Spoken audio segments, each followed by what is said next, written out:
Not all. Okay. They don't do it.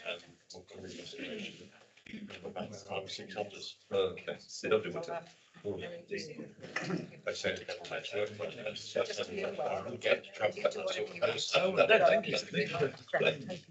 you. The cat's away early, I think so. So, yeah, that is particular mouse and stuff on his wheel. Good place to be. The mouse won't get to play. Yeah. Do it. So don't you get. Good afternoon. Welcome to the meeting of the Northern Planning Committee. I am Councillor Paul Wynne, Chairman of the committee. We are not expecting a fire drill today. In the event of an alarm sound, please leave the building and gather at the front of the building. I'm obliged to inform you that this is a meeting that is being live streamed and recorded. I'll also ask you to please ensure that mobile phones are switched off and to ensure volume on your laptops is muted. To ensure the members of this committee and all points raised by the public speakers are properly heard, I must advise you that I will not tolerate any disruptive behaviour. This is a meeting held in public, not a public meeting. And if such behaviour takes place and persists, I will adjourn the meeting. Members should ensure that they are present throughout the meeting, as you cannot vote on any item if you have not heard all of the debate. Can members of the office introduce themselves each time before they speak? To those listening, know who is speaking. I shall now ask members of the committee and officers to introduce themselves. So, Mike, please. I'm Councillor Mike Isherwood, member for Oswestry West. Councillor Alex Wagner, member for Baybrook. Councillor Gary Burchett, thank you for your Shrewsbury. I'm Mike. Joyce Barrett, St Elswold. Steve Davenport, St Martin's, Diddleton, and St Heath. Councillor Jeff Elder, Ellesmere, Urban. Edward Tars, Wem Rural and Wixel. Councillor David Basmer for Underdale and Shrewsbury. Tab the list, Planning and Development Services Manager. Miranda Garrard, Solicitor. Philip Mullen, Planning Manager North. Mark Perry, Senior Planning Officer. Shelley Davies, Committee Officer. Right, apologies for absence. Apologies for absence have been received from Councillor Mark Jones, substituted for Steve Davenport, Nat Green, substituted by Alex Wagner, and Ted Clark's gone down with flu, so we don't want him here anyway. So, item 2, public questions. Have you got any public questions? No, minutes, sorry. Can you confirm the minutes, please? Last week. Happy to move. Thank you, Vince. Seconder. Thank you, Gary. Any public questions? None received. Any disposable pecuniary interest? Chair, I'd like to declare an interest on item 7, an application from my wife for 34 Binney Street. I should withdraw from the meeting during that. Okay. Right, Chair. Sorry? If I may, I think the applicant at number 7 is probably a personal friend, so I might have to say Stand that. Okay. yeah, stand, and also number the first one is in my division. So. Okay. All right. Chair, I'm abstaining from voting on the minutes. I wasn't here at the last meeting. Okay. Thank you. Right, where are we now? We got 5. Right. So 5, proposed residential development land to the south of Rossville Road, Victor. Philip, thank you for presenting. Thank you, Mr. Chair. This application is made in full and proposes a mixed residential development consisting of 106 dwellings and associated public open space, internal highways, car parking, garages, landscaping with vehicle access from Gaynes Park Way. Members' attention is drawn to the update sheet and 3 further letters of objections from members of the public. Many of the members will be aware of the site, having made a visit to it earlier this morning. I'll now run through the slides. Application site is outlined in red. The piece sticking out in red is where there's drainage running out from the site. That is proposed site layout. And there's a coloured layout which more clearly indicates the provision for open space. There's an attenuation pond up along Welshpool Road, which is on the northern boundary here. There's the attenuation pond. There's a proposal there for ecological pond, and then pieces of open space. Housing access is in off Gage Parkway, which runs alongside the eastern side here. And here is the access in Office Road into the site, where members stood this morning to view the site. That looking down would have been rather a wet morning, under feet, if not overhead, at the time of the site visit.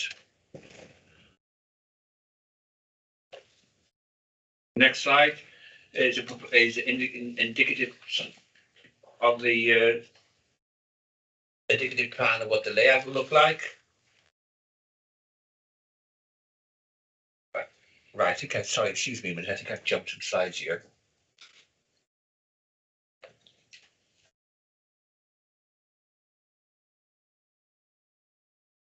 Right, that's the indicative one, as I was indicating.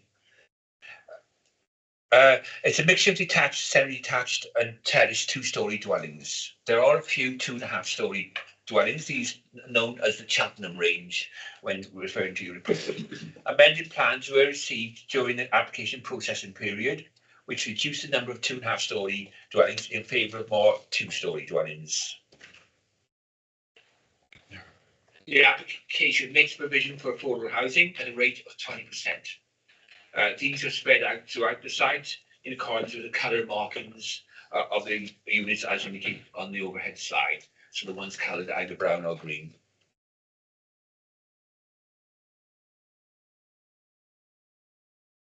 Some of the dwellings on site.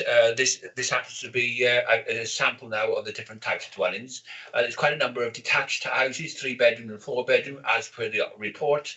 Here's an example of the Ascot type. 70-detached Breton.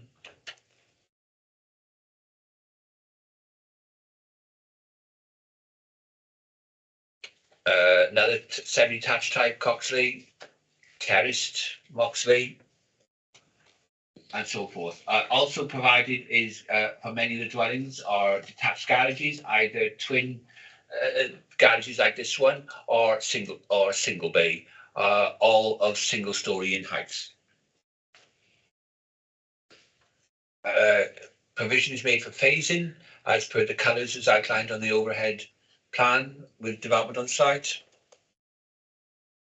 And also included is landscaping,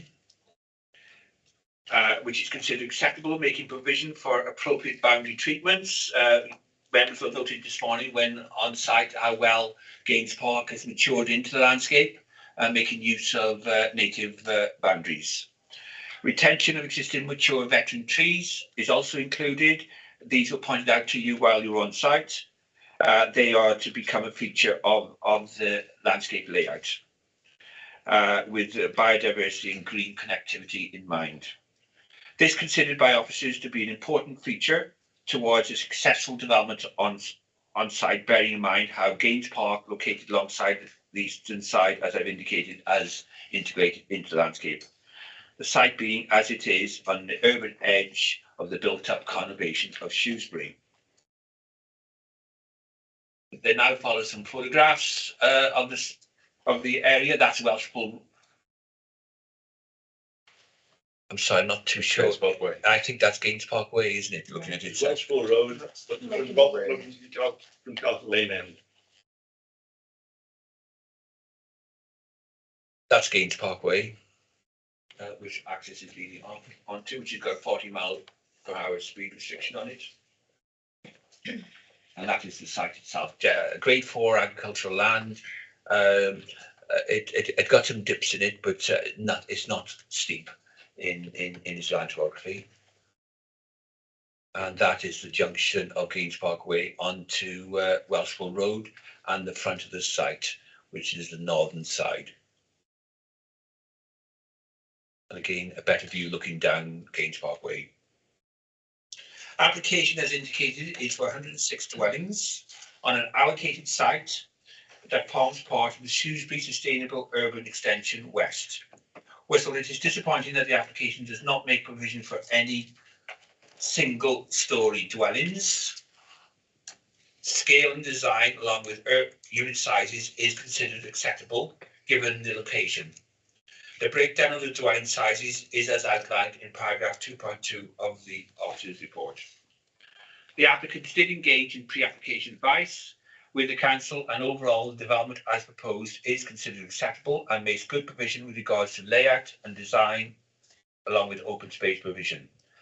Access, as indicated, off Gaines Park Way is also welcomed, with no objections from the council's highways manager. But pedestrian connectivity has also been provided for. Whistle, it is noted Bicton Parish Council objected to the proposal, and hence the reason why this application is presented to committee. Officers are satisfied that issues as raised are satisfactorily addressed, and it is noted none of the statutory consultees object to the application. And this includes national highways and impacts on the strategic highway network.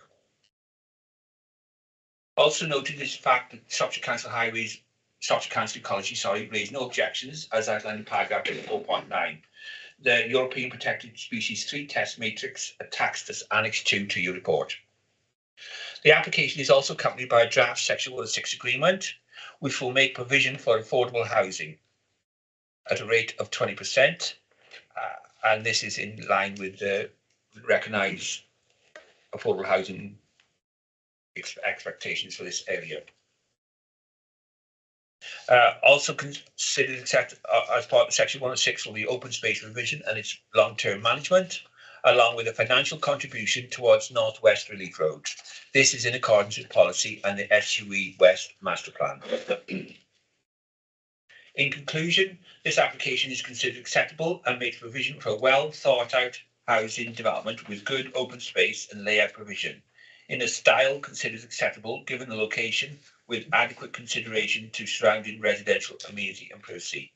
Drainage matters also considered acceptable, as it is noted that the council's drainage team do not raise any objections to the proposal.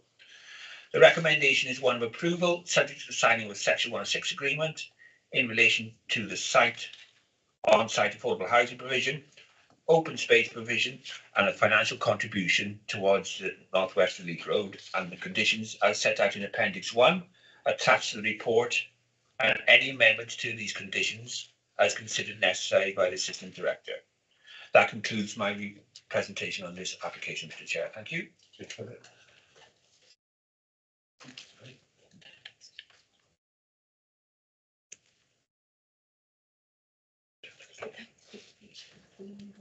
Yes. Yeah. Right, we have two speakers on this application. So again, Councillor Elliott Blackmore, come forward, please. Yeah, I think.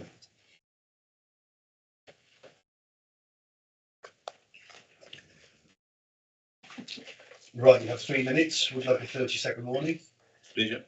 Okay, we'll start when you start speaking. It's the right hand button. Yeah. I'm well qualified to talk about flooding in Bicton, as in 1977 there was land drainage taking place on Onslow Estate, where Gaines Park is, including the field in this application. I put under the Wellsborough Road and down a ditch alongside the driveway to where I live at West Side. When I opened the front door one morning, water was lapping around the house. Nobody had bothered to investigate how the water got away. I had to take an injunction out to stop any more drainage taking place until they can install new pipework to take the water away.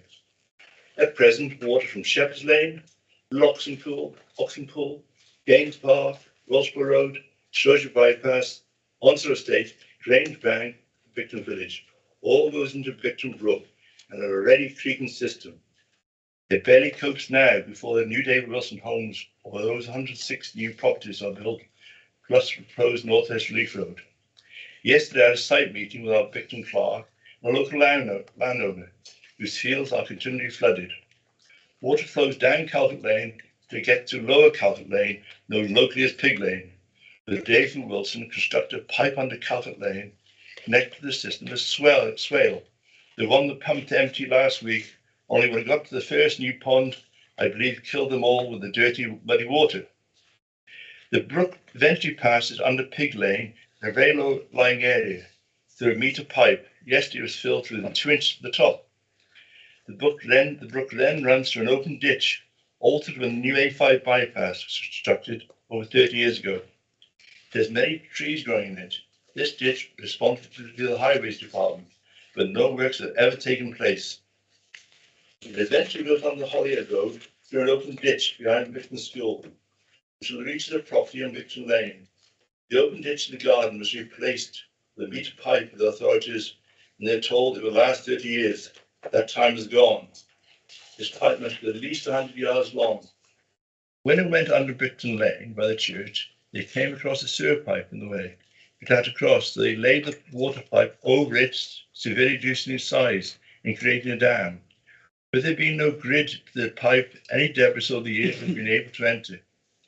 If there was a flash flood, I feel many properties could be flooded, including the school. This is where I see history repeating itself from 1977. Nobody again has bothered to look at the entire length of Victon Brook to where it enters the River Severn. 30 seconds.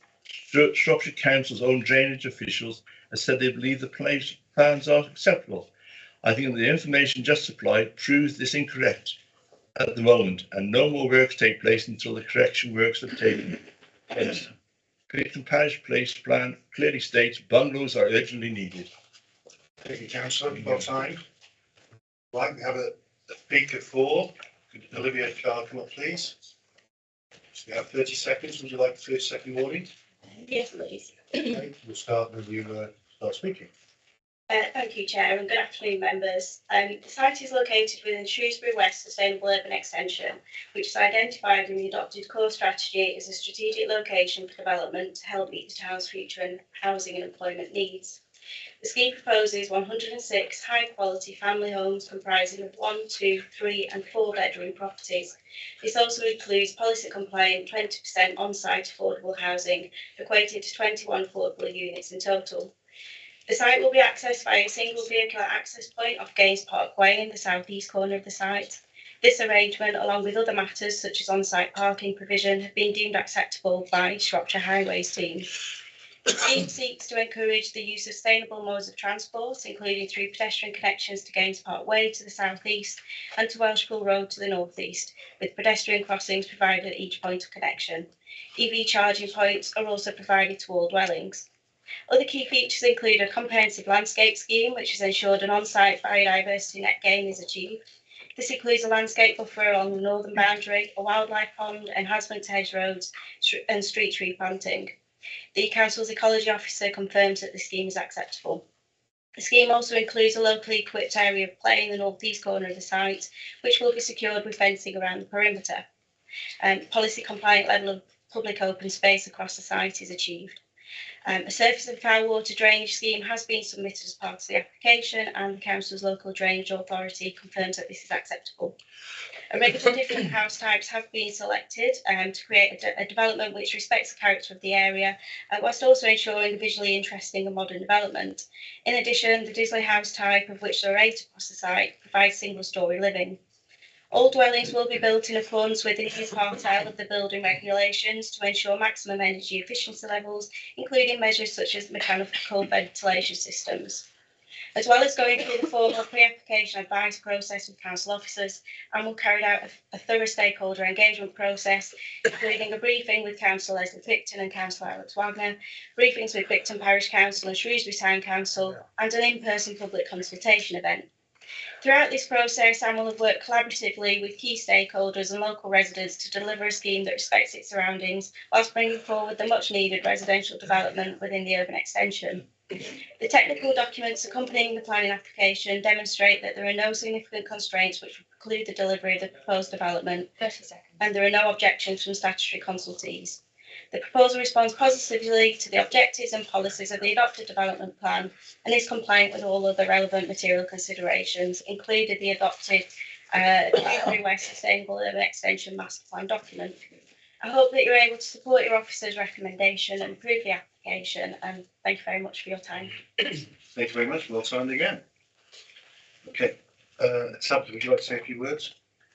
Yes, I'd just like to request with the recommendation that the delegation is given to myself rather than the Assistant Director to amend any conditions in section 106 as necessary. Thank you. Philip, come to you now. Would you like to make any comments? On what's been said, yes, okay, thank you. I've noted what the Victim Parish Council said in their comments, as said here now, and although Severn Trent haven't officially been responded on the application, there has been discussions with them, and I am aware they have no objections to the principle of the drainage. I've made it very clear that our drainage team do not object. I recommend that we liaise further with Severn Trent to get confirmation from them as part of the scheme of delegation if members are mindful to support this application. But my early indications are that Severn Trent do not object to the application and do consider it acceptable. Thank you, Philip. Right, I'll open to the floor. Alex? Oh, Yes, that's Victor. So before I speak, sorry guys, the form actually says that Lady Picton is the member, not the member. yes, On page, clarification. Alex, this isn't in your. on page 29. You were booked to it, do you? So I've been involved in all the consultation. I don't know whether you want me to consider this in my patch or not. I mean, that is, I think, is the Welsh Pool Road bit possibly? So you might be touched. That means you can't vote if you declare your. Can we have clarification? It is very, very marginal, and I would be lying if I said I knew which side of the red line it was. Excuse me, that isn't Victim Parish Council. Yes. Sorry. Yes. So I'm led to understand that Councillor Leslie Picton is the local member. However, I think the situation is if you were to claim something as a member, you wouldn't get a vote. Whereas you get a vote which isn't in your, in which case I'm not. You're joining the side. Yes. Right. We just have a quick look. We'll just have a quick look. So, Alex.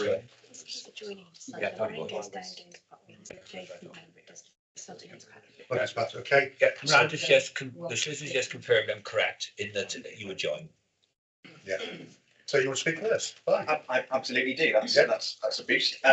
So on this, though this isn't in my patch, it does very directly adjoin it. And indeed, I've sort of spoken to Anne Oil and spoken to officers and spoken to Councillor Picton about various issues and positives of the development. I won't repeat ground the Victim Parish have already trodden on, but there are three comments that I think I would like to make to the committee. And the first of which is that the speed limit on Gaynes Park Way, which does get mentioned in the report, is by far and away the biggest bit of feedback I think that I personally received. And I know that Councillor Picton and I both wrote a letter to officers requesting that a review of Gaynes Park Way speed limits down to 30 miles an hour could be considered as part of this.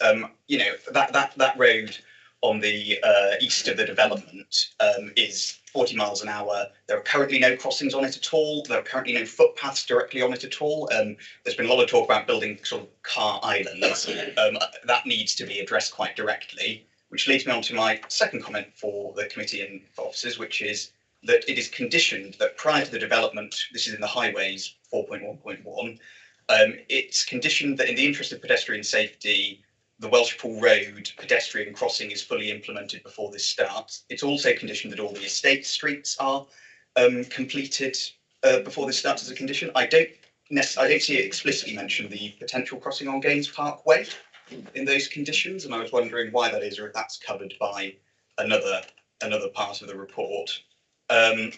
The other thing that I did want to note is that obviously there's a significant financial contribution to the North West Road as part of this proposal, which it would probably be, you know, I would feel a duty to my residents to say that I think they'd be fairly appalled by that being one of the main financial contributions from development in this area, or certainly the people most directly affected by the development. Thank you, Alex. I'm looking around. Thank you, Mike. Thanks, Chair. Yeah, I was going to raise the point about the financial contribution to the North West Road myself, because I think that this is supposed to be a sustainable urban extension, and I know there's not many things we can force them to do. We can't force them to install more energy efficient heating systems, etc.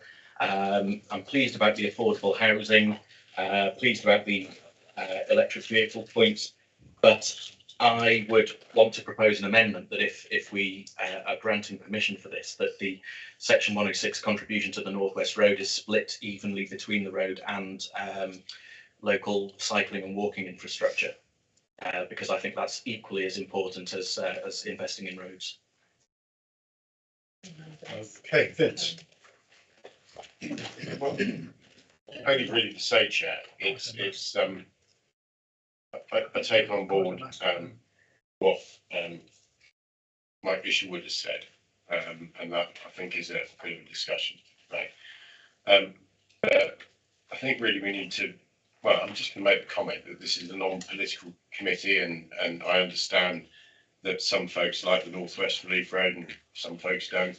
But I don't think that should be. I think we should be. I'm sure the solicitor will maybe say something about this.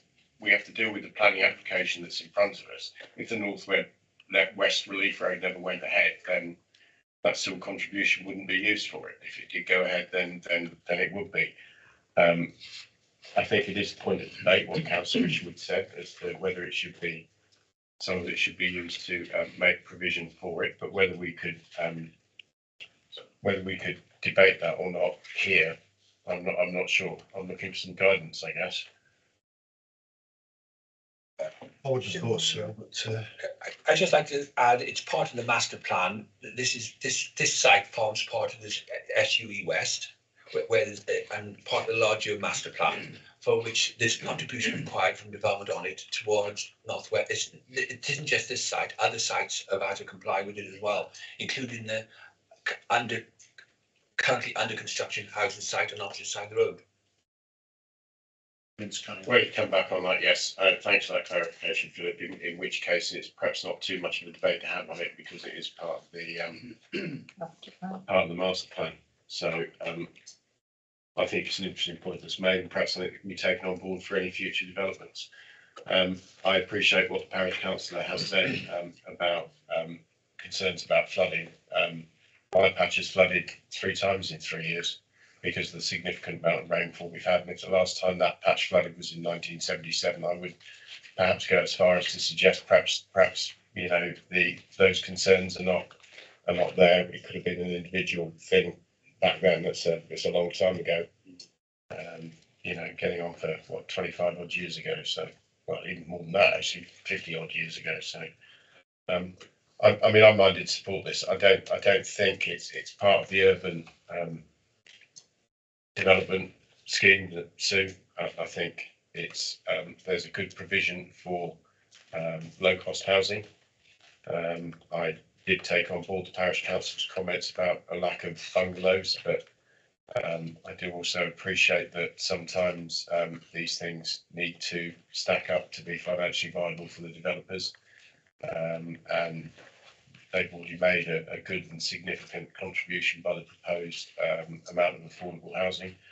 I'm going to support this, and I am going to go as far as to propose that we do go with the officer's recommendation, taking on board what Philip said and what Tamitha has said about the delegation of reserve matters to her, and what Philip said about, I can't even remember what it was now, but it sounded eminently sensible at the time that he said it. So I'm happy to move this. thank you, Vince. Gary? Thank you, Mr. Chairman. Just to comment on the 40 mile an hour road. It's my understanding the road was built as a 40 mile an hour road with no footpaths, no direct access to people's driveways or houses from that road to allow traffic to get to cross from Wellsborough Road to Mitnock Road and access to hospital and other facilities outside of town. And that no properties or other houses will ever be built on with direct access onto that road, which is why it's a 40 mile an hour road. And it works perfectly adequately as a 40 mile an hour road.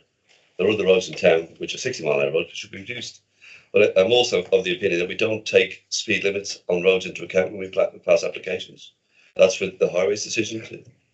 So on that decision, I'm going to second Councillor Hunt's recommendation. Right, thank you. Just one observation. We were there this morning to read the private road, actually. Edward. Right. Thank you, Mr. Chairman. I think I needn't speak for long because I find myself in agreement with Mr. Isherwood, Councillor Isherwood, and also and Vince's thinking as well. bungalows should be part of a provision of any settlement like this. I'm just debating in my mind whether bungalows should be more for older people possibly and more central to the town, and whether this is too far out. That's my conflict there. But I do think there should be some single story stuff, and the parish council's asked for that and indicated they have a need for that. We in our town have made great capital of the fact of the retirement economy because we've had a lot of bungalows built in the 80s. The next one is drainage. We have been mentioned. I am very concerned about drainage. Like councillor, I'm dealing with it now as he is. I've had reports on drainage before. I've been dealing with some excellent people, officers with drainage in the council, and they've always tried to help. But we do come up against different people being responsible for different lengths of the drain, and it's getting all that together and making sure the stuff flows, because you don't want flooding. And we are very near the river where we are in Wem, and we have serious flooding issues to contend with. So I would support the council there and their concerns for that. And then I've become part of the Shropshire Council's Climate Board, and we are concerned that in the SAMDEV proposed coming up, being tested now, that there doesn't seem to be any nod to the whole area of alternative energy sources and things, and cycleways and green issues. It does not mention it at all in the and I'm concerned that that hasn't been taken on board by the developer. And I think there has to be a sea change on this with all developments coming before this committee, and so that we can see that. I was concerned with the one at Battlefield with the new supermarket some while ago when I first mentioned it, and it hasn't gone away. I think every new build needs its connectivity put into it, that it then can be linked to others going backwards into the town on older sites. So this doesn't touch that one. Of course, alternative energy is really important, ground source heating and all that sort of stuff. There's no nod to that. I'm concerned about that one too. So I think on those three grounds, I have some concern about it. I think the actual plan itself looks good. Attenuation ponds look good. Sorts of housing looks good.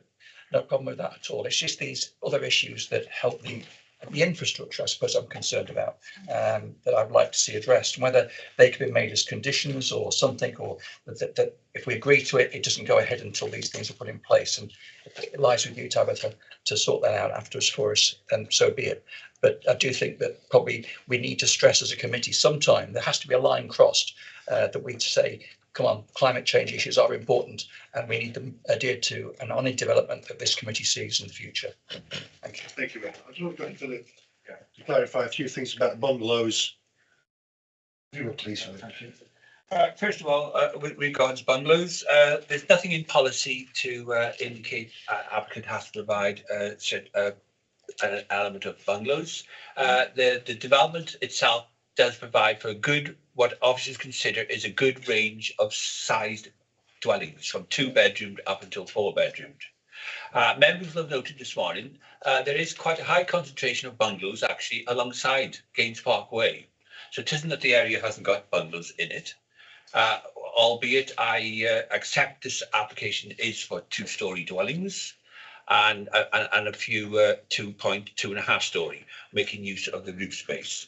But all I can advise members on that matter is we do not have policy that insists that developments have to be a certain percentage of single-storey dwellings. Officers are satisfied with the range of housing and scale and size.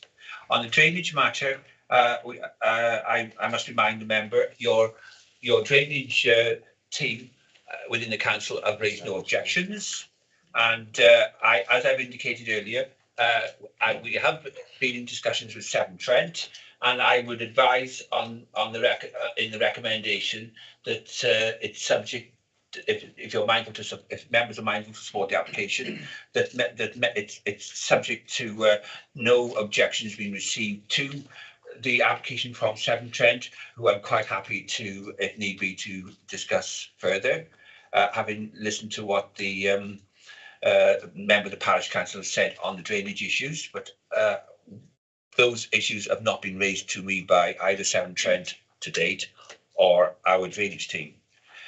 With regard to climate change, I consider the applicants have done a good scheme as far as biodiversity is concerned.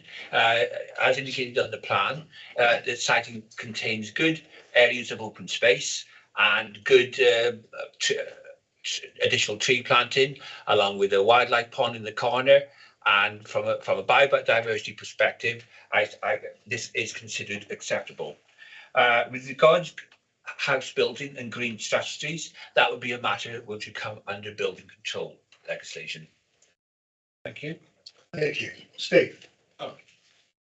Thank you, boss.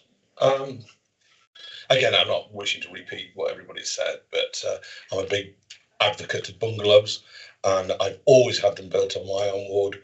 And you know what? They sell first or get occupied first. And it's especially, particularly in Shropshire, where we get a lot of retired people and disabled people. So we need to, in future, we are where we are with this. But the other thing is the North West Relief Road, the 106 against that. I think it's wonderful. And you know what? The whole North West Relief Road has got a cycle path on it. Thank you. Steve. Thanks, Chair.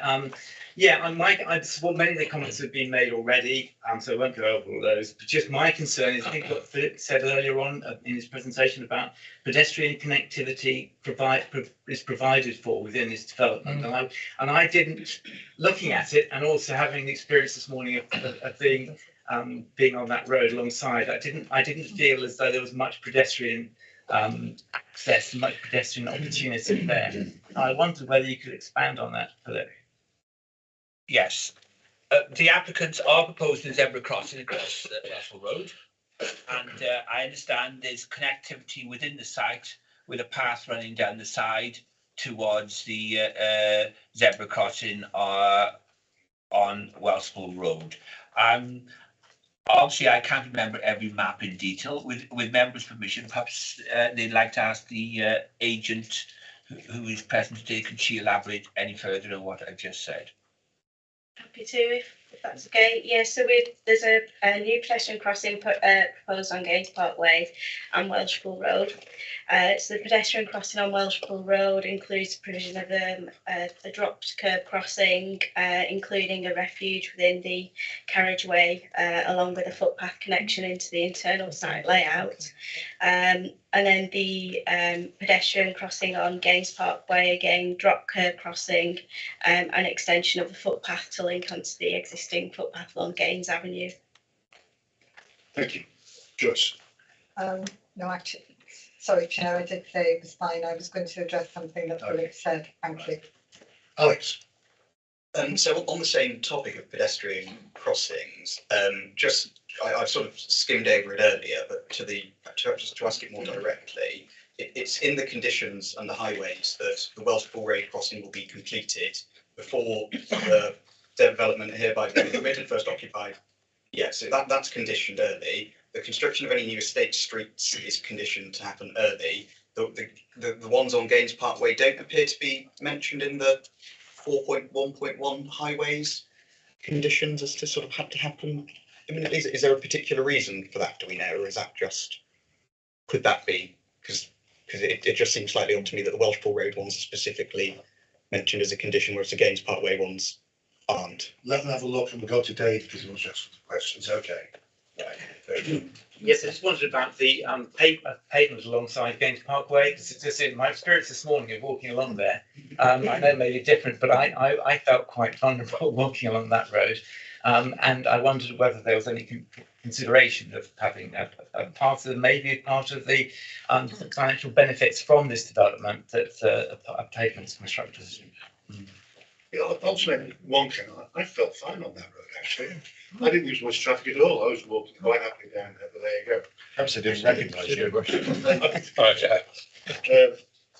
Joyce? Yes, I actually support David and Rob, I think, wasn't it? I actually support them. I think that the Gaines Park Road should have some sort of pavement in, and that should be a priority, really, because I agree with David. I was very worried about Philip this morning when he was walking ahead of me in the road on the wrong side.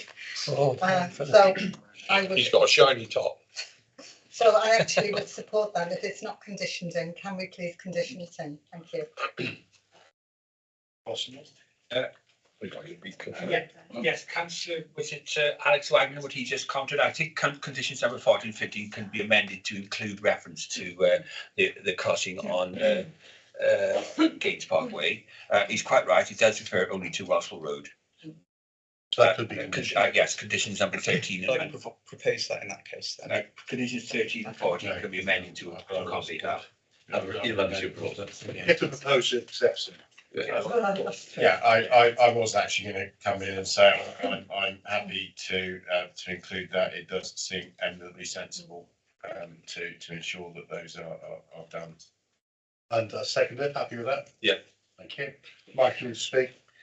It was basically just to do that, yeah, because yeah, I can see it now. It's obviously on that map. It's very small scale, isn't it? But yeah, I can see where the crossing is and the new footpath now. But yeah, I think it should definitely be conditioned as to happen at the beginning of the development. Happy with that,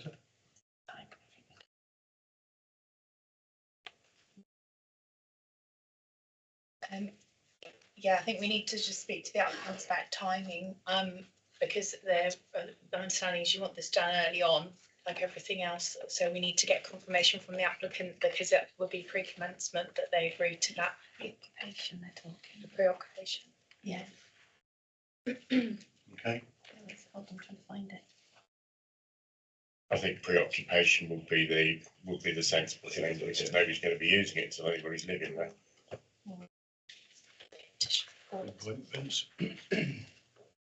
Edward? I Go on then. was just going to add preoccupation, I think would be the most sensible way forward, because that doesn't prevent them if they wish to get on site. Thank you. Something else that was picked up by SC Housing that I hadn't heard any answer to was the fact that on the 3-bed housing, they fell short on the minimum space for these houses. And I just wondered if there'd been any change on that. Because obviously I think space within a house is important. Our houses have got smaller and smaller for people to live in, and it's not about the number of houses, it's about space people live in sometimes. And I'd just like that clarified, if that has actually increased to national standards. Oh, sorry. As I understand, no, they haven't. The NDSS being, I think it's the draft SAMDEV, so it's not actually an adopted policy at the moment. It's only those 3-bed properties that don't comply. So yeah, because it's a draft policy at the moment, there's been no absolute requirement for us to do that, but we have where we've been able to. Okay, not going to change. It's Well, only to say that the national standard is only a recommendation, and I did note from the report that the 2-bedroom ones are as big as the 3-bedroom ones. There is a bit of a yin and a yang to it. I mean, I think the term's caveat emptor. If somebody goes in to have a look at the property at 3-bedroom and they think it's a couple of half a metre too small or whatever it's going to be, then you know that they won't buy it. So, but I'm certainly happy that the 2-bedroom ones are slightly larger, and yes, in a perfect world, the 3-bedroom ones will be slightly larger, but the national standard is just a recommendation. It's not something that developers have to follow. So I'm happy to leave my proposal on the table, taking on board the points that we've made. I think we've had a pretty good debate on this now. So if everybody's happy, we'll go to a roll call vote. Okay. Thank you, Chair. So we've got the proposal and seconded with the amendments as have been discussed about the delegation to the conditions and the amendment to the crossing on Gaines Park Road. I think that covers it. And obviously also Severn Trent reference that Philip made. So I will go through the roll call now. If you can please tell me if you are for or against. Councillor Barrow. For. Councillor Birchip. For. Councillor Davenport. For. Councillor Elner. For. Councillor Hunt. For. Councillor Isherwood. For. Councillor Towers. For. Councillor Vasmer. For. Councillor Wagner. For. And Councillor Wynne. For. It's unanimous. Thank you very much. Right, we'll move on to Item 6, land adjacent to Melville House, Station Road, Church. And Mark Perry's presenting this. Thank you. Just give me a couple of seconds to close out the room. Thank you very much.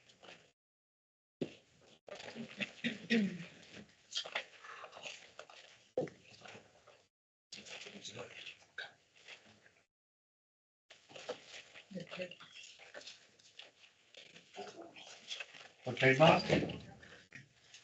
Chair. The submitted application is for the erection of 48 dwellings, areas of public open space, landscaping and the provision of land for railway station car park on the site in Church. The scheme proposes 3 one-bed dwellings, 13 two-bed dwellings, 15 three-bed and 17 4-bed in a mix of terrace, semi-detached and detached dwellings. The site is in Church, which under the SAMDEV plan is identified as a community hub. The site is surrounded by residential development on all sides. Despite this, the site does not fall within the defined development boundary for the village, and the site is classed as open countryside. This remains the case under the emerging local plan, where the proposed development boundary is not proposed to incorporate the application site, as illustrated in paragraph 6.1.17 of the report. In open countryside locations, residential development is restricted by policies CS4 and MD7A to accommodation for rural workers and affordable housing, neither of which are proposed here. Church's designation as a community hub includes a housing guideline of 150 to 200 dwellings over the plan period up to 2026. As of the 31st of March 2021, there had already been 206 completions and a further 112 dwellings having had planning permission in the settlement. But the housing guideline has already been substantially exceeded in Church. The proposed development is in conflict with the development plan, as set out in the MPPF. Where a planning application conflicts with an up-to-date development plan, permission should not usually be granted. A decision that departs from an up-to-date development plan can only be made, but only if material considerations in a particular case indicate that the plan should not be followed. The scheme does propose some benefits that exceed adopted policy requirements. The applicant is proposing that 10 of the dwellings will be affordable, which is more than the policy requirement of 7 dwellings. A large area of public open space will be provided. As members noted this morning, this area is already enclosed by hedgerows and contains some ornamental planting. Further pockets of open space are proposed across the site, including the area to the southwest, which will provide a pedestrian link towards the centre of the village. In total, 5,240 square metres of public open space would be provided, exceeding the policy requirement by around 980 square metres. The site includes provision of land for a railway station car park. It is proposed that this would be made available for a period of 12 years in order to establish the facility as part of creating a new station in Church. The location of the proposed car park is to the north on an area of land that already has planning permission for housing. At this stage, there is no guarantee or evidence that's submitted as part of this application to show that the new railway station could or would be built in Church. Therefore, the provision of the car park can only be awarded very limited weight in the consideration of this application. At this time, the proposal for the railway station is purely speculative. Members will note from the report that no objections have been raised from consultees in respect of ecology, trees, historic environment and highways. Conflict with policy in respect of the site's countryside designation and the substantial exceedance of housing numbers in Church needs to be balanced against other material considerations that are outlined in the report. It is considered by officers that the significant conflict with both the adopted and the emerging policies is not outweighed by the other material considerations. Therefore, this application is recommended for refusal.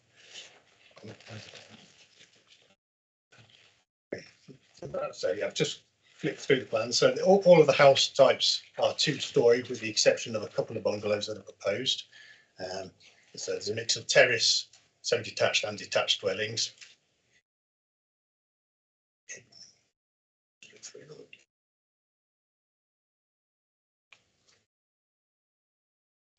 All of the dwellings have 2 off-street parking spaces. Some of them you'll note will have garages, whether that be integral garages or detached garages. All of the houses are proposed to have electric points for electric vehicle charging, and also sustainable heating systems. So that's the view across the site. That's looking towards the backs of the properties that front onto Bastchurch Road. And that is the development currently being built by Pickstock. So that is the allocated site, which was at the far side of the field as we stood there looking at it this morning from where the minibus dropped us off. And that is looking across the area that will be used as the area of public open space. And again, the houses beyond that are part of the current development that is being built by Shinglers at the moment. And that's the area of public open space on the right. And again, the Shinglers development being built on the left-hand side. And that is the approach into the housing estate from Station Road with the application site where that digger and the large fire is. Just draw members' attention. There are a couple of updates to this application. Following comments received by a member of the public regarding the presence of a tree which is identified as potentially having their bat roost or being suitable for bat roost. Further comments have been sought from ecologists, and they're happy that that tree is protected and that there's no need for any further, or there's no further concerns raised by the ecologist in that respect. Thank you, Chair. Thank you, Matt. We have five speakers on this application. To start with, we have against Tracy Lakin. Would like to move forward, please.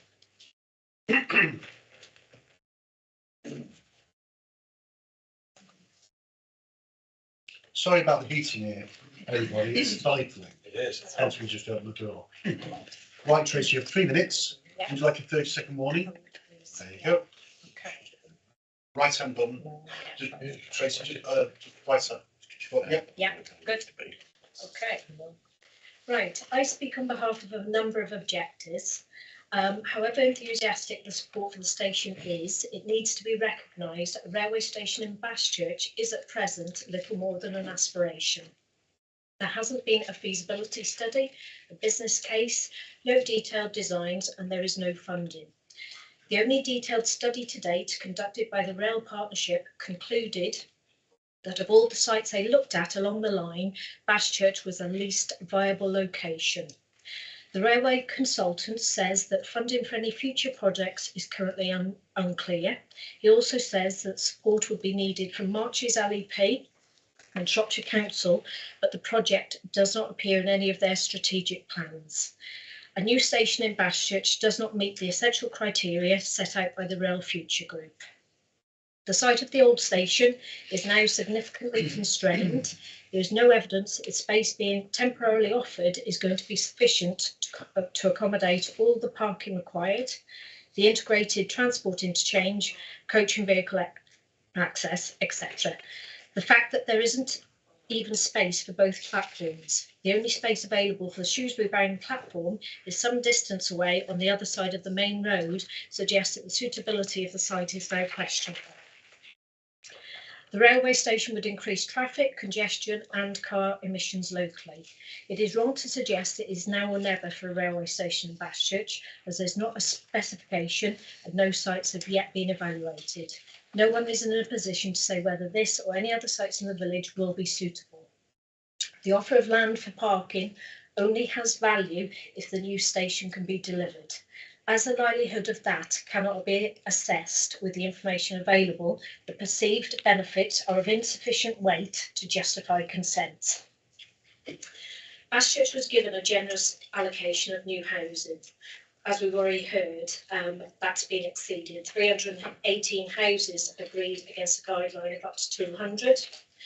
There is no compelling reason for this application to be treated as an exception, which would breach the previously agreed numbers even further. On Station Road, the pace of development has been extreme. Even without the proposed development, there are 7 times as many houses as there were 3 years ago. We have endured 2 years of noise, dust and disruption, being woken by construction traffic 6 days a week. We need a break. Okay. The rapid expansion has meant that doctors and schools are no longer big enough for the current demand. Japanese knotweed is present on the ground and the land is of archaeological interest, which needs to be investigated in advance of any development. So to end, we must not forget that this application is the construction of 48 houses, not the reopening of the railway station. We feel the argument out. Thank you, Tracy, and information on that time. Okay. Thank you very much. Thank you. Thank you. Okay, speaking for all, Bastchurch Station Campaign Group. Robert Chairman, shall come forward, please.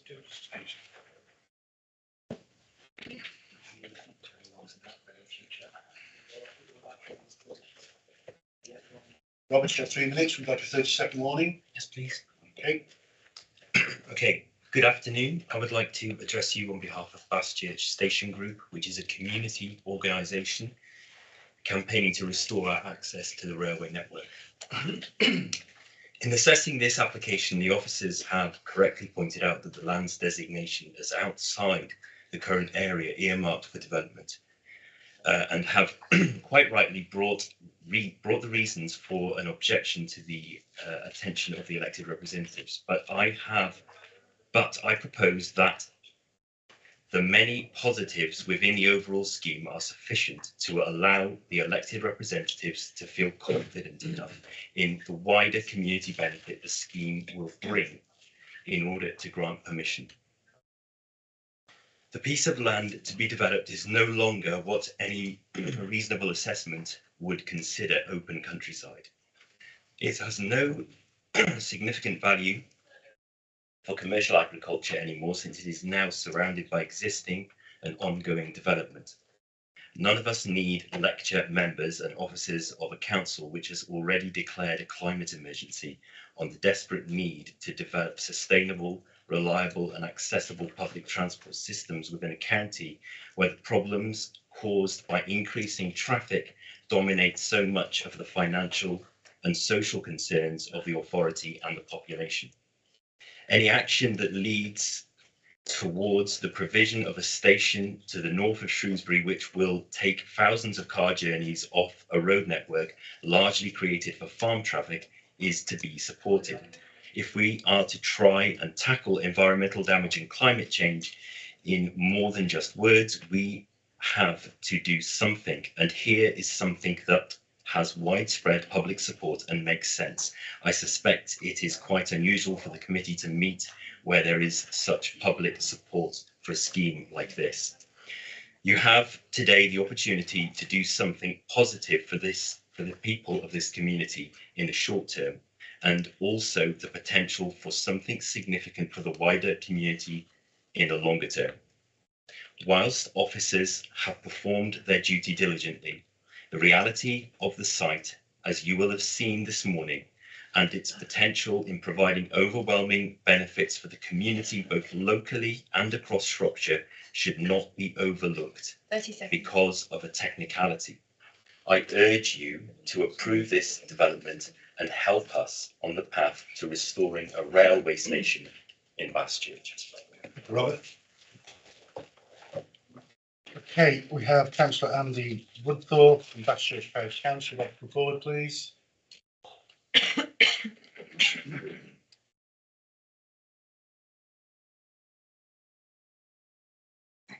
You have 3 minutes. We'd like a 30-second warning. Yes, please. There you go. Thank you. Good afternoon. I speak today on behalf of Bastchurch Parish Council and represent the views of the vast majority of residents of Bastchurch and surrounding parishes. We strongly recommend approval of this application because of the sheer level of community benefit. I'm sure you've read that over 87% of the people who commented on the planning application support it. That's 118 unique commentaries where most of them give detailed explanation.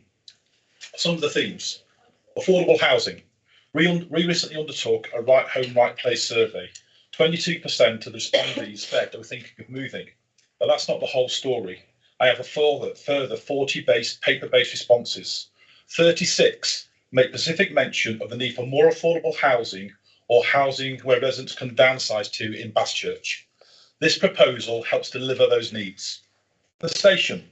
Reopening of Bastchurch Station has been a long-term goal of Bastchurch Parish Council. You are all well aware of the social, economic, but most of all the climate benefits of improved public transport links this would bring. World-renowned railway planning consultant Dr. Nigel G. Harris described this plan as perfectly sensible. Should it progress, it would be a poster child for demonstrating Shropshire Council's commitment to tackling the climate emergency. We realised the station would not be viable without a car park, so have been in discussions with the landowner and the developer to provide that.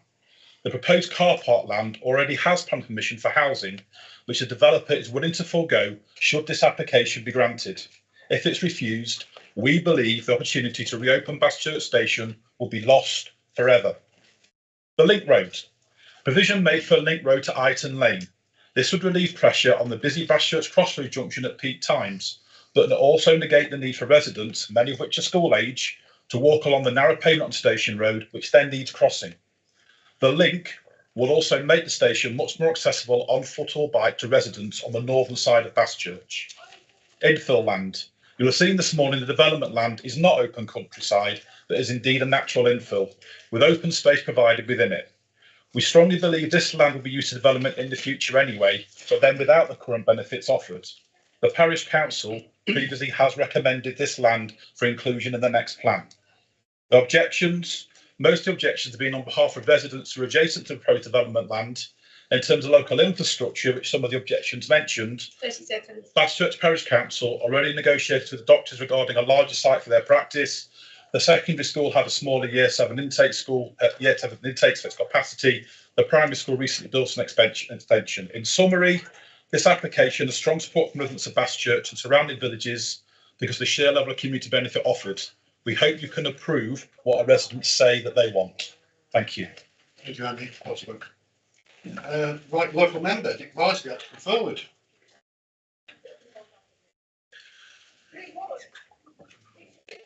Nick, you have 5 minutes. Would you like a 30-second warning? Thank you. Okay.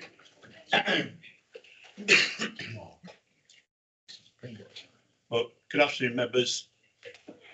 This is a difficult application with sensible points on both sides, and that's why I asked that it be decided here at committee. Thank you, Chairman, for supporting my request. I fully appreciate the strength of officer arguments on planning policy grounds against the approval of this application. I have no quarrel with the arguments in paragraph 6.1, right the way through to 6.1.9, but I would just remind officers that the Parish Council and I spent quite a long time trying to get this site included in the emerging plan. Now, I'm afraid that was resisted by planning policy, which is why we're where we are. By all means, check up with Eddie West, but he will remember many interviews that the then chairman of the Parish Council and I had. I don't want to repeat points that were made elsewhere, so I do think that there are very weighty material considerations to be considered. The affordable housing and housing mix, this is a good proposal which meets the needs not just of Baschurch, but also of many of the surrounding villages in this part of Shropshire. Baschurch, Right 11 Towns, Little, Cockshott, and many other villages need what this application provides. Please give this material consideration the very significant weight that it deserves. I'm not going to argue about the Railway Station car park. You just heard from the chairman, the vice chairman of the Parish Council. I don't agree that it should have very limited weight. I'm not going to repeat the arguments, but I ask you to take seriously the vital point that this really is a unique now or never opportunity. To sum up in the conclusions, I don't agree, I'm afraid, with the officer conclusions, but please bear in mind, and these are the officer's own words, the competing factors are finely balanced. It's entirely open to you to reach a different conclusion and vote to approve this application. Thank you, members. Thank you. And now we have the agent, Nigel Thorns. Let's come forward, please, Nigel.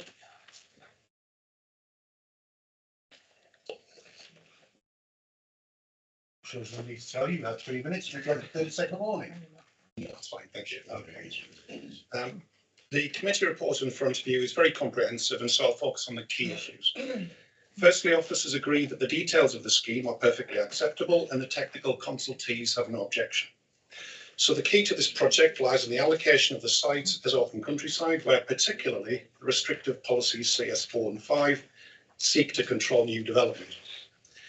The Planning Act explains that planning applications should be determined in accordance with the development plan unless material considerations dictate otherwise. There are several significant material considerations in this application which weigh heavily in support of the scheme. Officers have confirmed in the report that the site has been fully absorbed into the settlement, that it forms an infill site, and that it no longer has the function or the character of open countryside, meaning that policies CS4 and 5 carry little weight or merit in this specific application. This alone is a significant material consideration in favour of the scheme. Other benefits include the car park for the reopening of the railway station, which we've heard about, a one-off opportunity to move that project forward. Whilst officers have attached limited weight to the car park, we feel that this opportunity should be embraced and afforded significant weight given the need for local, sustainable transport links. We're also providing affordable housing at 21%, which is over the existing policy requirement and double the emerging local plan policy, again a significant material consideration. We're delivering a biodiversity neutral scheme substantially above policy requirements. Open space is oversupplied on site by 26%. The scheme provides an excellent range of house types where there's a significant local demand. There could be an argument to say, why not wait until the next local plan review, and with the characteristics of the site, it seems inevitable that this land will be included within the settlement boundary in the future.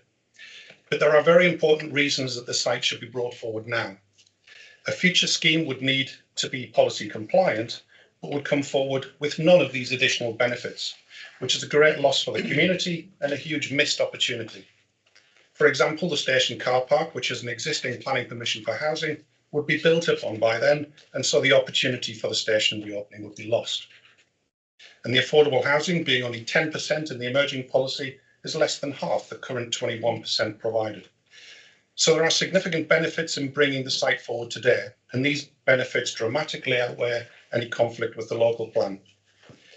This is a unique application submitted by a local respected house builder, and through community engagement has huge local support. It prioritises sustainability and the future needs of the village and should be regarded as an important step in the right direction for the wider community. In conclusion, these positive material considerations in support, in our view, outweigh the policy issues contained in the suggested reason for refusal, and we hope that you can support the scheme today. Thank you. Thank you, Nigel. That concludes the speakers. Would you like to come back, Mark, just any response? No, it's okay. Right, on to the floor. I've got 3 indicated already, so nobody's jumping in. Thanks. Thanks, Chair. I think probably a lot of the speakers have said pretty well much everything, and there were a lot of speakers. I have to say that when I looked at this, I tended to look at things before I read the officer recommendation, just so I sort of got a fairly clear mind on it. And the first thing that jumped out at me, frankly, was infill. Looks all right to me. I think it is infill. I don't see really something that is surrounded like that, particularly as being open countryside. I understand why officers are led down that path because of the development plan, but it doesn't mean to say that I necessarily agree with it. I think members who I've been on planning committee now for 12 years, members who know I have a bit of a negative reaction to greenfield development. Open space, open countryside, call it what you will. But as I said, I don't really see this as open countryside. I think there are a number of benefits to this. Officers have rightly highlighted those, but it is a subjective opinion. And my opinion is that I think there is a significant amount of weight to both making it safer within the village for pedestrianisation, as the parish councillor pointed out. I think the fact that there is a significant amount of low-cost housing included in this is very positive. And I think the fact that it's a sustainable site, particularly in terms of heating for folks. I think it actually, to me, almost in a way, it stands out as a little bit of an example to perhaps other developers. Anybody minded to bring a site forward that's necessarily not within the development boundary could maybe learn a thing. That's not to say that I would treat them on their own merit. I happen to think I disagree with officers on this one. Basically, I think this is a good site. I think that it's a well-planned development. I think it brings forward plenty of affordable housing, and I'm afraid I'm going to recommend that we approve this for those reasons. Thank you, Vince. Steve. Yeah, everything Vince said, I actually agree with Vince, which is quite unusual. And but it's a no-brainer. It's right in the middle of the development. It's got a huge green open space, which I was quite surprised about. And actually, it's probably the parish council didn't get their act together to get it in the plan in the first place. So we can't kick them for not doing it. We should help them to get it through. I didn't say that, he did. Okay. Yeah. Thank you, Mr. Chairman. Just clarification from the officers, if I could, on point 4.3. Sorry, hang on. Let me just go back 1 second. My apologies. 2.4 and 2.5 say that the application was given permission. That's given permission twice in the past. So how come now this time round it's no longer available permission? At 2.3, it says it was 2.4 was given permission for 48 houses, and at 2.5 it was given permission for 34 houses. So how come now it's no longer a permissible site? I'll just clarify that, please. Can you, Mark? Thank you, before we go on. Yeah, the application for 48 houses is effectively the northern part of the Shingler development. Shingler then came in to amend part of that. Can we go back to the previous one that shows it clearer? Yes.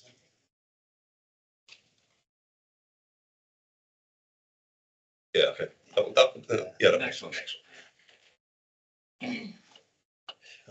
Just slightly off. So, yeah, so the original approval for 48 houses is effectively this area kind of up here, the northern side of it. Shinglers then came in to amend that scheme slightly. Part of it was built as originally approved, and then part of it was subsequently amended. So that's where the 34 dwellings comes in. So yeah, so there's not actually the two schemes sort of overlap, as it were. So there's not you haven't got 48 dwellings plus 34. It's kind of I don't know what the exact number is, but the site proposed for the car park that still has an extant permission. I think there's about 5 or 6 houses that could go on there and in theory could be built tomorrow. Thank you. Okay, so explain. In that case, Mr. Chairman, I'd like to second Councillor Hunt's proposal that we go against officer regulation and approve this plan. Okay. Okay. Dave. Thanks, Chair. Yes, so I back Councillor Hunt very much on this application, and just to go through. I mean, there are. I know it's finely balanced as outlined in the officer's report, but there are a number of significant material considerations which have been mentioned by the people who have spoken today, and I just run through them. The loss of function and character of the open countryside, the over provision of affordable housing, the over provision of open space, the neutral impact in terms of biodiversity net gain, the EV charging points, which have been noted so far at 6.12.1, and of course the car park for the proposed railway station. So I think that, it's not often you get a application where the material considerations, for going against the officer's recommendation is overwhelming. And I think therefore that we should pass this application. Thank you, Dave. Joyce. Thank you. Like everybody else, I agree with everything that Councillor Hunt has said. First of all, I'd like to say that this has total nearly total community backing with the parish council and residents wanting this. I think the thought of having a station there, even though that's not aspirational, that's the word, though it's aspirational, I think it is actually a flicker under a flame. It may not happen now, it may not happen for years, but the way forward has got to be to try and get this railway station. And I think having a car park as part of this application is really good. I do believe there are significant material considerations which outweigh officers' opinion on this one. I mean, I was reading, it says that this proposal is contrary to CS1, CS4, CS5, MD1, MD2, MD3, MD7A and S16.2. Sorry to bore you, but actually it definitely is outweighed by the benefits that this community has and will have. So I am totally in support of this. Thank you. Thank you. Mike. Thank you, Chair. I might as well put my two hands in. I think one of the main benefits of this is that it improves pedestrian connectivity for all the surrounding developments as well. Without this bit, all those houses above don't have as good pedestrian and cycling links.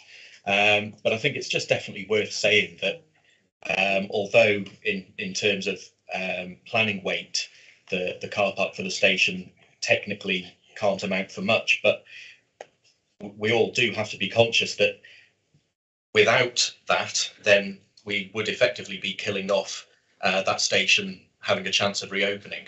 I know that they have an awful lot of work to do to progress that, and it might never happen, but it certainly won't happen if we don't approve this. So I just think it's worth pointing that out, that we need to keep ideas like that alive. Thank you. Yeah, very quickly, because I agree with what's been said. Thank you. But just to make the comment that so often a parish council, you need to listen to your local members. I believe in all this, in all our development deliberations, and we've heard the parish council and we've heard the member for that patch as well. So I think we know what their thinking is. So often a community should have a vision for their entire area. It's clear that Bastchurch has. And they can only do and achieve their things piece by piece by piece, and this is the next piece in their jigsaw. And I think if we don't allow this piece to go forward and be put in place, then succeeding pieces can't be put down. And I wish them every success, to be honest, if this goes through, because this is exactly what we need to see for all our parishes, and including my own town. So I would fully support this application. Thank you, Vince. Well, only quickly, Chair, just to comment on a couple of what my fellow councillors have said. I absolutely agree with Councillor Towers. Although this committee must be policy-led and not heart-led, and it's one of the few rare times in my 13 years on this committee that actually the stars have aligned on something, though the officer's star is just a little bit adrift of ours. I didn't mention the railway. I think Councillor Isherwood mentioned it well, that and Councillor Barrow, it is an aspiration. It's a laudable aspiration. It is something for the future, and whilst this development can't be linked to potential redevelopment of a railway station, the quickest way of not having a railway station would be not to approve it. So I didn't mention it, but I do think it is almost like the icing on the cake, really. But it's not something we can really consider at the moment. But I think all the other benefits outweigh them all. Councillor Barrow listed all of the policies. I'm not going to do that because I'm sure members don't want to listen to me for 15 minutes. But all of those are contrary to approval, highlighting the subjective bit that I said earlier. Actually, by the time you begin to take on board what we think are the community benefits, actually a lot of those actually then align with as far as I'm concerned, with granting permission. So yeah, I'm still happy to approve it. I think it's the right thing to do, and I want to say if it is successful, which it might be by the sound of it, then good luck with the railway station in the future. Thank you, Vince. Shame they couldn't get in the plan, basically, unfortunately, sitting here. Officers, would you like to make any comments? Yes, I just to clarify on the plan situation. I understand it was a late submission, and if, to be fair, if planning policy come to DM asking them, have we got any concerns? No, I accept this is in, although it's a large plot, it's not got a huge landscape visual impact by building on this site. However, where planning policy is coming from, I guess, is there'd already been ample land allocated in Bastchurch, and Bastchurch has massively exceeded its housing supply. It isn't even borderline; it's massively exceeded, and so that is where policy would have been coming from. Thank you. Mark, nothing? No? Nothing? Thank you, Chair. Through you, Chair, we obviously I can hear the recommendation that's coming from members. So there's a couple of things that we need to just cover. The reasons for your recommendation are plainly clear to officers, so that is fine. Plainly, if you're going to grant permission for a housing site, some things need to follow as part of your recommendation, which would be conditions. So in a moment, I would ask the planning officer, if the chair's permission, to list the conditions that you would expect to have attached, and you'll need to delegate the precise wording of those conditions to the Planning and Development Services Manager, but you do need to know and accept the nature of the conditions that you would be seeking to have added to that consent.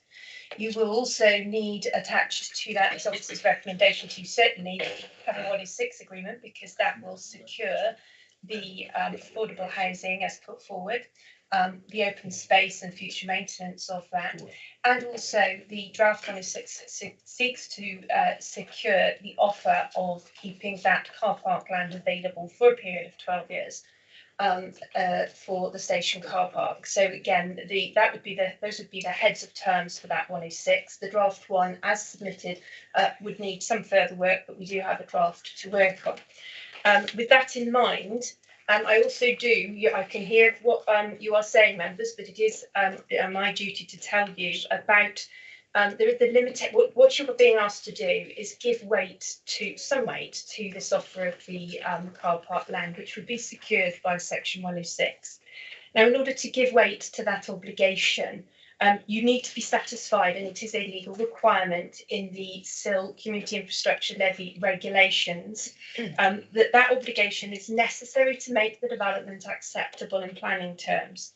Well, what you've indicated is you're putting some weight on that. Therefore, if you're putting weight on it, it needs to be secured.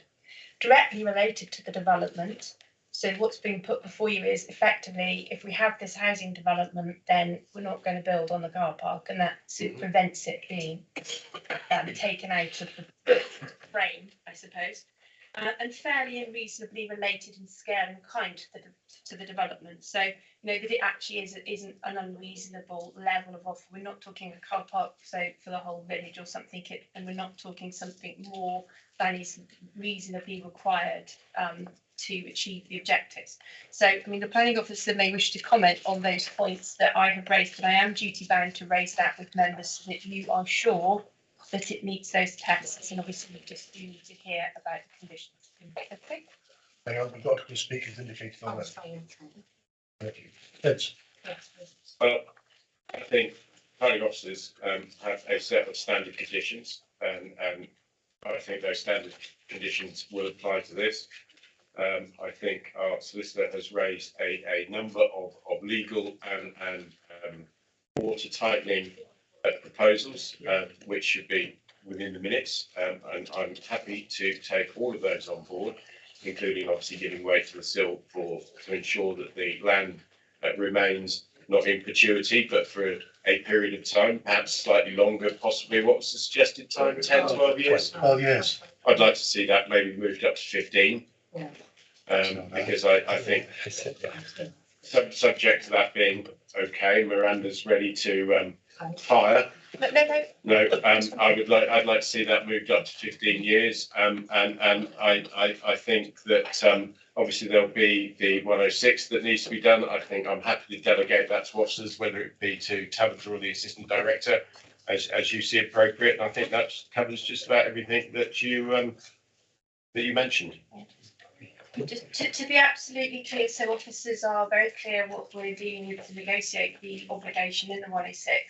As currently drafted, it offers 12 years, but with a further extension of 3 years if certain matters have come to pass. So, for example, like a positive viability assessment. There are other. So, in other words, what it's offering is 12 years, but an extension of 3 if there's some progress. Yeah, some likelihood of it being exactly. So, developed. if you're happy with that, or are you asking us as the heads of terms to say 15 years with an extension if there's progress? We just need to know. What I would say 12 years with a 3-year extension. Should that prove that it is necessary to? That is the current offer in terms. Yeah. I think everything else I covered. I think. I thought so, but there you go. Jeff. Can I just make sure that we secure the perceived economic benefits? We've also mentioned help to the school. We also mentioned doctors, and I think that's essential with the if we both got subscribed. Will that happen anyway? I'll look at the Mark. I think he's misunderstood. Through you, Chair, I think the benefits that Councillor Allen is referring to were probably mentioned by, I think, either the parish council or the local member in their presentation about work that they're already doing, not necessarily immediately flowing from this site. It was work they're doing in the background, which what they were saying ameliorates some of the additional development they've had. We can do to ensure that happens as part of this application. It's not, that wasn't part of this application. This application would bring forward some community infrastructure levy money, which is then up to this council to spend it as is necessary. Just hate to cause a further problem to the community. Thank you. Joyce, did you indicate? I was going to say 15 years before he did something. Okay, maybe. Yes, can we condition the EV charging points, which are mentioned in the report that they're proposing EV charging points? I think it's really vital. All right, yeah, that was saying yes, that's okay. They're in it anyway. Yeah. Right, I'm moving to Mark now. Okay, to Yeah, just want to mention something else in terms of the section 106. It would also look to obviously secure the affordable housing and the delivery and the ongoing maintenance of the public open space, the railway car park, as we've already discussed, and also a financial contribution of £50 per bedroom, which would go towards the visitor management measures for the Colmere Ramsar site. So that's something that's been requested by the council's ecologist team, which the applicant has agreed to. So it's about, I think it's about 8,000 something contribution. Conditions, Mark. When? Just going to go to conditions.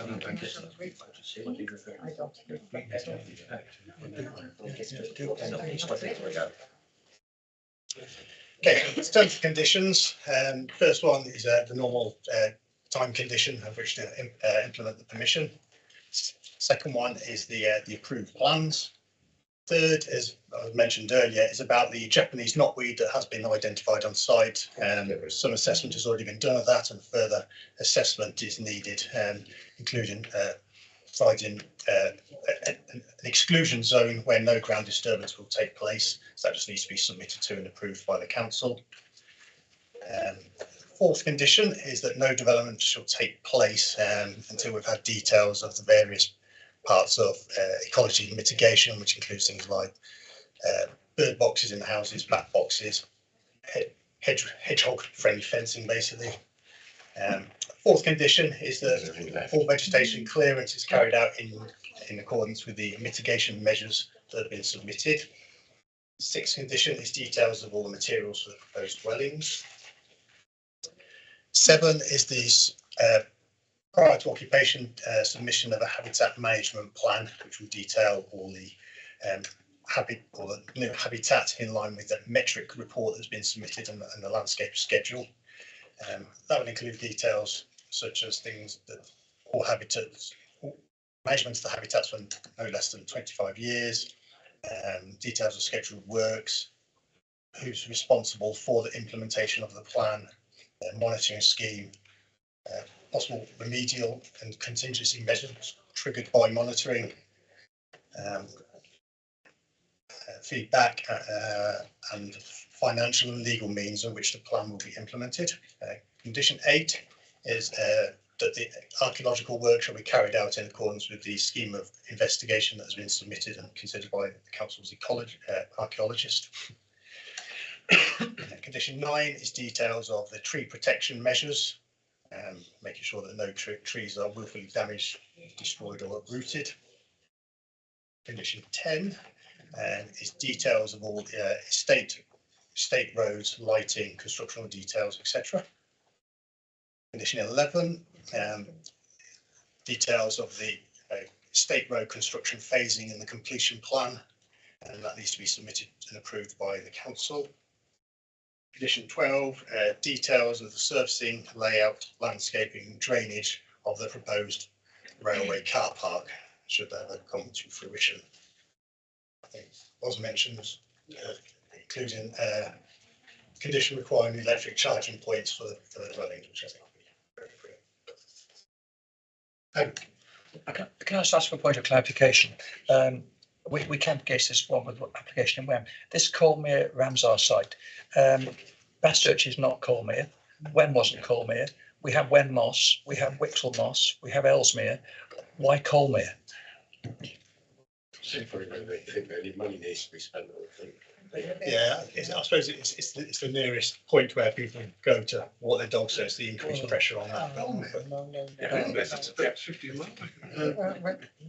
They have done surveys. They have done surveys on that and established that there's a high proportion of dog walkers who in there. Right, Gary's first actually. I was just going to say, Chairman, I'm happy to accept all those amendments as the seconder. And one more point that I want to make was that the station car park should not be used for storage of any site equipment, etc., after the development is finished, until such time as the car park is decided to be used. It should be kept clear and free of all debris. Okay. Yeah. Vince, I think I'm on the issue. Thank you, Chair. Good. Well, hopefully I can wrap this up a little bit. I am happy with everything that's read, including all the standard ones, which we see time and time again. I am happy to include the EV points. I am not happy for a sum of £8,000 to be given to the Colmere. I think that they're with the archaeological study and the Japanese knotweed. I think they're going to have some money to spend there. And if there was going to be a charge levied, I would like to see that charge actually held in a screw, to deal with those things and to be able to hold it. Having said that, I'm sure we can't do that, but I'm not happy for it to go to Colmere. I don't think that's necessary. I think that's one step too far for a site that has its own issues anyway. Through the chair, I think we could just need to read out what the council's apologist said. This requirement for this contribution has come from them, and I would urge caution from members here, because your expert advice is a financial, so no objection from them, subject to a financial contribution secured through a Section 106 agreement for visitor management mitigation measures at the Colmere Ramsar site in order to demonstrate that the proposal will not cause an offence under the Conservation of Habitats and Species Regulations 2017. And that this has been agreed by an applicant, and there is a separate appropriate assessment undertaken, which they have provided below. So if members are going to disagree with your expert ecologist that this is needed, I think that my advice to you, because of the requirements of the habitats regulations, is that you would be well advised to defer this to seek some further information from the ecologist, because that is the advice your expert advice, that there will not be an offence under those regulations if this is secured. And I think that there's difficult territory if you go against that without some further information. I really want to see this go through. So in which case, because you've already mentioned that they are happy to do that, I would do that. But I think officers do need to take note, because I don't think anybody in this committee is happy to do that. I think I wouldn't want this to be deferred. I think it needs to go through. I think they need to get on with it. I think we need to tie it up. So I'm happy to take that. Well, I'm not happy to take that on board, but I'm willing to take it on board. All this been mentioned before in different applications. Yeah, I know. I felt the same again. Forgive me for this, but that sounds like blackmail from the ecologist. Why can't that money? Sorry, let me finish, please, Miranda. I know it's not, Miranda, I know it's not, but that's what it sounds like. But what I would ask is, why does it have to be spent at that specific site? Do other sites not need it? Yes. That would be a thing. Edward. I think the advice, I think around said that there were guidelines that you have to follow. It doesn't sound like, I didn't say it was blackmail, but that's what it sounds like. Thank you. I should just move to the vote. Yeah, move to the vote.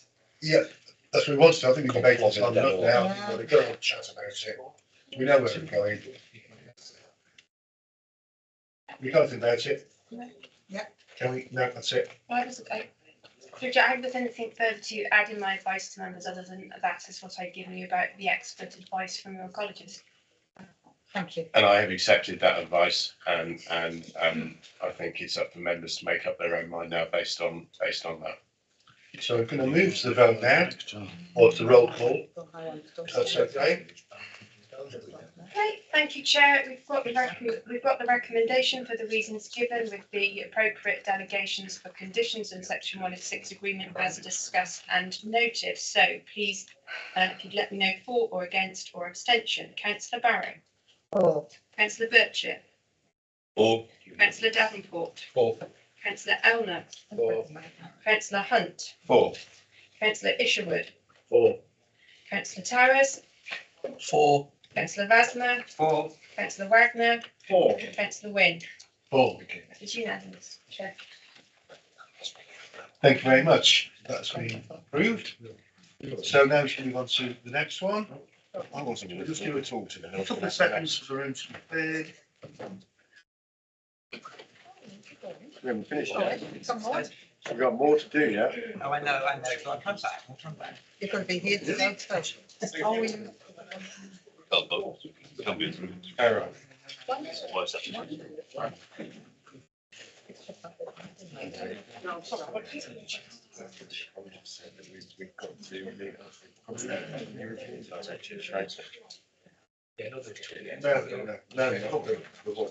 Just saying.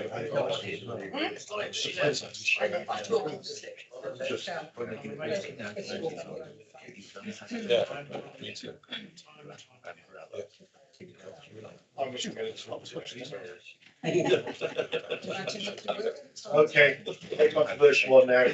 Item 7. Do we have to go? Yeah, go on to it like you do. Yeah. You ready? Yeah. Right, thank you, Mr. Chair. Right, this is a more straightforward one for you. Well, I apologize. Application is made in full and proposes the erection of a rear extension and remodelling of a existing detached dwelling in order to provide access for disabled occupant at 34 Briner Street, Binner Street, Shrewsbury. The application is a modification to a previously approved application that was recently approved by this committee. No updates in this application. Application is brought to committee as it is in connection to a member of the planning committee, as indicated at the beginning. Run through the slides.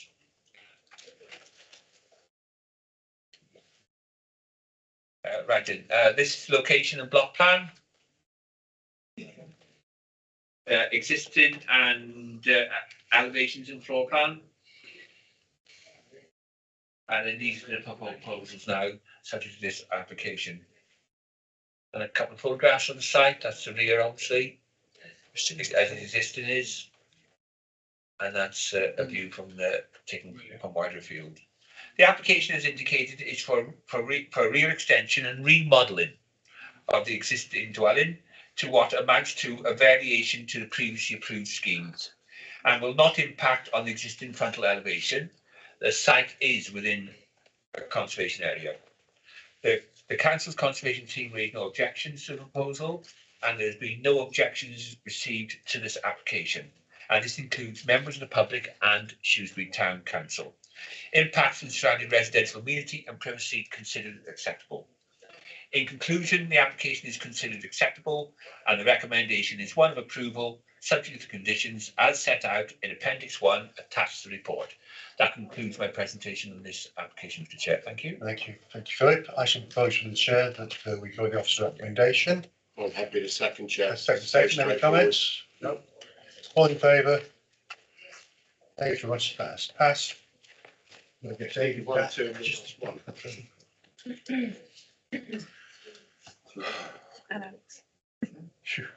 It's still warm, you know. It's incredibly hot in here. I'm just about right.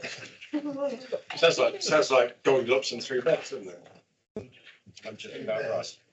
Nobody's too cold. Yes. Okay, so appeals and appeal decisions. Philip? Thank you, Mr. Chair. Yeah, there's a number here.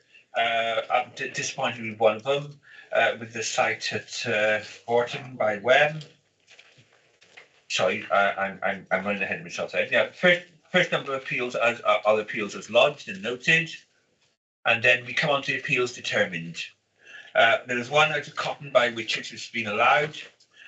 Disappointing, however, except the inspector has took a different approach conclusion. Colton. Yeah. Colton. Yeah. Change the use to probably question. That site, a lot of work put in by the case officer, and which I thank her for, but I accept the inspector has drawn a different conclusion. There's a number of appeals here dismissed, and I noticed one or two of them are to do with, or at least two of them, to do with two-storey garages. However, there is one I wanted to touch on, and this is the one at Red Brick House, Ashfields, Hinstock.